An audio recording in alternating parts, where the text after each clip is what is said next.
ನಾನು ಯಾವುದೇ ಸ್ಥಾನದ ಆಕಾಂಕ್ಷಿ ಅಲ್ಲ.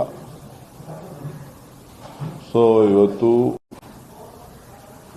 ಪಕ್ಷ ಪಿಸಿಸಿ ಅಧ್ಯಕ್ಷರನ್ನ ಬದಲಾವಣೆ ಮಾಡಬೇಕು ಅಂತಂದ್ರೆ ಅದು ಪಕ್ಷದ ತೀರ್ಮಾನ, ಪಕ್ಷದ ವರಿಷ್ಠರ ಮಂಡಳಿಯ ತೀರ್ಮಾನ.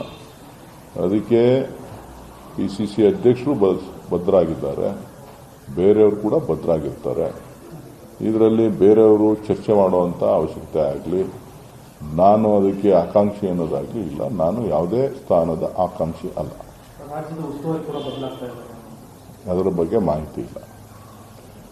ಎಐಸಿಸಿ ಮಟ್ಟದಲ್ಲಿ ತೀರ್ಮಾನ ಆಗುವಂಥದ್ದು ಮಾನ್ಯ ಮಲ್ಲಿಕಾರ್ಜುನ್ ಖರ್ಗೆ ಅವರು ಮತ್ತು ರಾಹುಲ್ ಗಾಂಧಿ ಅವರು ತೀರ್ಮಾನ ಮಾಡ್ತಾರೆ. ನಾನು ಯಾವುದೇ ಸ್ಥಾನ ನಿರೀಕ್ಷೆನೂ ಮಾಡ್ತಾ ಇಲ್ಲ, ಅದರ ಅಪೇಕ್ಷೆನೂ ನನಗಿಲ್ಲ. ನನಗೆ ಜನ ರೆಸ್ಟ್ ಕೊಟ್ಟಿದ್ದಾರೆ, ನಾನು ರೆಸ್ಟಲ್ಲಿದ್ದೀನಿ.